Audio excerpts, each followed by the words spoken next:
கொடுக்க முடியாது. அதிகாரம் எவ்வளவு பண்றோம்? 10 ரூபாய்க்கு வேலை செய்யற அடிமைய எவ்வளவு அதிகாரம் பண்றோம், எவ்வளவு மிஸ்யூஸ் பண்றோம். இவ்வளவும் யாரும் கொடுக்க முடியாது. ரப்பல் ஆலமீன் நம்மள அப்படி அதிகாரம் பண்ணல. அன்பாக சொல்றான், யா அய்யுஹல் முஃமினூன், யா அய்யுஹல் முஃமினீன், யா அய்யுஹல் முஃமினீன். அதாவது ஈமான் கொண்ட அடியார்களே, அதாவது என் அடியார்களே, ஏன் அப்படி அன்பா கூப்பிடுங்க? இவ்வளவு ஞாபகத்துகளை கொடுத்தவன் அசால்ட்டா கூப்பிடலாம், அலட்சியமா கூப்பிடலாம். அப்படி கூப்பிடல, நம்மள அன்பாக கூப்பிடுறான், ஞாபகத்துகளை ஞாபகப்படுத்துறான். அந்த ஞாபகத்துக்கு பக்கம் கவனம் செலுத்தி அல்லாஹ்வுடைய உண்மை அடியார்களாக வாழ நாம் ஆசைப்பட வேண்டும். அடியார்களே, நாம் பிள்ளைகளை வளர்க்கிற முறை, அந்த முன்னோர்களுடைய முன்னோர்கள் பெற்ற பிள்ளைகள் எல்லாம் இன்னைக்கு ஆலிம்களாகவும் ஹாஃபிஸ்களாகவும் ஆரிஃபீன்களாகவும் அவுலியாக்களாகவும் அரசர்களாகவும் அதிகாரிகளாகவும் மன்னர்களாகவும் மந்திரிகளாகவும் விஞ்ஞானிகளாகவும் வாழ்ந்து கொண்டிருக்கிறார்கள். நமக்கு பிறக்கக்கூடிய குழந்தைகள் தருதலைகளா போயிடுச்சு. என்ன காரணம்? முன்னோர்கள் குழந்தை அல்லாட்ட கேட்கும் போது, யாரெல்லாம் எனக்கு ஒரு குழந்தைய கொடுத்தா அவனை ஹாஃபிஸ் ஆக்குற, யாரெல்லாம் எனக்கு ஒரு குழந்தைய கொடுத்தா அவனை ஆலிம் ஆக்குற, யாரெல்லாம் எனக்கு ஒரு குழந்தைய கொடுத்தா அவனை டாக்டர் ஆக்குற, மக்களுக்கு சேவை செய்ய, யாரெல்லாம் எனக்கு ஒரு குழந்தைய கொடுத்தா அவனை விஞ்ஞானி ஆக்குற, மக்களுடைய தேவைகளை செய்வதற்கு இப்படி கேட்டார்கள். அதனால அவர்களுடைய நோக்கப்படி அல்லாஹ் கொடுத்தான். நம்ம குழந்தைகளை எப்படி கேட்கிறோம்? எனக்கு ஒரு புள்ள வரணும், அவனை உடுத்தி பார்க்கணும், அவனை மீசையை சரைச்சு பார்க்கணும், அவனுக்கு தாடியை சரைச்சு பார்க்கணும், அவனுக்கு தங்க மோதிரத்தை போட்டு பார்க்கணும், அவனுக்கு அரக்கால் பேண்ட் போட்டு பார்க்கணும், அவனுக்கு கிராப் வச்சு பார்க்கணும். மொத்தத்துல பார்த்தா மனித பிறகு மாதிரி ஆகிடுச்சு. எல்லாத்தையும் எடுத்துட்டு பாருங்க எப்படி இருக்கும். மண்டலூர் சூழ பிடிச்ச மாதிரி இருக்கும். அந்த மாதிரிலாம் போட்டு பிள்ளைகளை வீணாக்குறால அல்லாஹ்வுடைய அருளையை, மனைவியை கணவனை பாய்ச்சி கொண்டு மனைவி வாழ முடியாது நிம்மதியாக, முதலாளியை பாய்ச்சி கொண்டு வேலைக்கார நிம்மதியாக இருக்க முடியாது, தாப்பாட பாய்ச்சி கொண்டு பிள்ளை நிம்மதியாக இருக்க முடியாது, அண்ணனை பாய்ச்சி கொண்டு தம்பி நிம்மதியாக இருக்க முடியாது, ஆசிரியரை பாய்ச்சி கொண்டு மாணவன் நிம்மதியாக இருக்க முடியாது, தாயை பாய்ச்சி கொண்டு பிள்ளை நிம்மதியாக இருக்க முடியாது, அதிகாரிகளை பாய்ச்சி கொண்டு ஊரில் நடமாட முடியாது, அரசாங்கத்தை பாய்ச்சி கொண்டால் நாடு கடத்தப்படுவீர்கள், அல்லாஹ்வை பாய்ச்சி கொண்டால் அழித்து நாசமாக்கப்படுவீர்கள். அடியார்களே, சல்லுவாரன்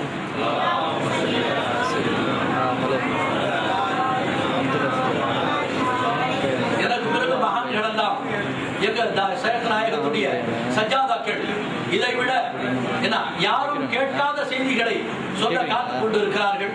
இருந்த போதிலும் அதிக பிரசித்தி தரமாக நான் பேசவில்லை என்று அவர்கள் வருத்தப்பட்டார்கள்.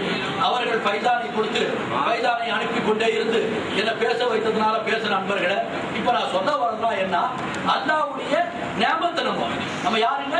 நியாமத் அல்லாஹி, அல்லாஹ்வுடைய நியாமத்து. அப்ப அவனுடைய தாப்பா என்ன நினைக்கிறான்?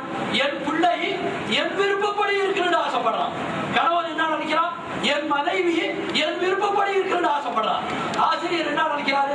என் மாணவர் என் விருப்பப்படி இருக்குன்னு ஆசைப்படுறாரு. ஒரு அதிகாரி என்ன நினைக்கிறாங்க? இந்த நாட்டு மக்கள் நல்லவர்களாக இருக்குன்னு ஆசைப்படுறாங்க. அப்ப ஒரு உஸ்தாத் என்ன நினைக்கிறாங்க? என்னுடைய மாணவர் இப்படிதான் இருக்குன்னு ஆசைப்படுறாரு. ஒரு அண்ணன் என்ன நினைப்பார்? என்னுடைய தம்பி இப்படிதான் இருக்குன்னு ஆசைப்படுறாரு. அதை போல அல்லாஹ் ஜல்ல ஷானஹு வ தஆலா அல்லாஹ்வும் ரசூலும் ஷயகுமார்களும் அவுலியாக்களும் மகான்களும் அடியார்கள் இந்த உம்மத்து இப்படிதான் இருக்குன்னு, அல்லாஹ்வுடைய அருமை இப்படிதான் இருக்குன்னு ஆசைப்படுகிறார்கள். அவர்களுடைய ஆசைக்கு மாற்றமாக நாமும் வாழுகிறோம், நம்முடைய பிள்ளைகளையும் வளர்க்குகிறோம். அதனால் அல்லாஹ்வுடைய கோபம் மிகைத்துக் கொண்டு அட்டூழியங்களும் அனாச்சாரங்களும் மலிங்கி விட்டது. அன்பர்களே, நிம்மதி கிடையாது. கோட்டை சுவர்கள் போல் பங்களாக்கள் இருந்தாலும் நிம்மதி இல்லை, கார்ல போனா நிம்மதி இல்லை, காரை வழிமறித்து கழுத்தை அறுத்து கொள்ளையடிக்கிறார்கள். வீடுகள்ல இருந்தா நிம்மதி இல்ல, ரோட்ல நடந்தா நிம்மதி இல்ல, கடையில இருந்தா துப்பாக்கி காட்டி காசு பறிச்சு போயிடறாங்க. மனைவியோட நிம்மதியா போக முடியல, நம்ம பிள்ளைங்க நிம்மதியா போக முடியல, வெளியூர்களுக்கு நிம்மதியா போக முடியல, சந்தோஷமா ஒரு இடத்துக்கு போயிட்டு வர முடியல, வாகனங்கள்ல நிம்மதியா போக முடியல. எல்லா நிலைகளிலும் ஆபத்துகள் சூழ்ந்து விட்டது.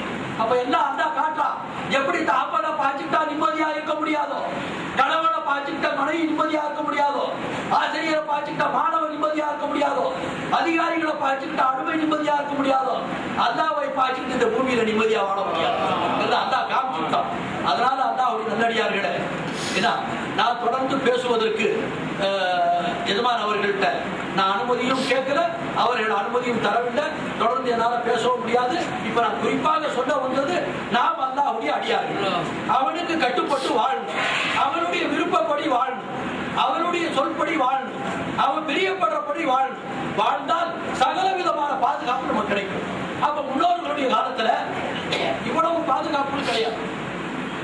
இரவெல்லாம் காடு கட்டிய வனாந்தரங்கள், ரோடுகள் இல்லாத காலத்துல மயில் கல்லுகளை வைத்து சுமை தாங்கிகளை வைத்து கட்டி சொத்து மூட்டைகளை கட்டி கொண்டு மனைவி மக்களை அழைத்துக் கொண்டு 6 கிலோவில் கடகங்களை தொங்க கொண்டு தங்க கடகங்களை தொங்க அந்த வளையங்களை காதல போட்டுக்கிட்டு தங்க காப்புகளை போட்டுக்கிட்டு இரவிலும் பகலிலும் காடிலும் வனாந்தர மோடுகளிலும் பாதை இல்லாத ஊர்களிலும் நடந்து ஊர் கடந்து ஊர் போற காலத்துல நிம்மதியா போனாங்க.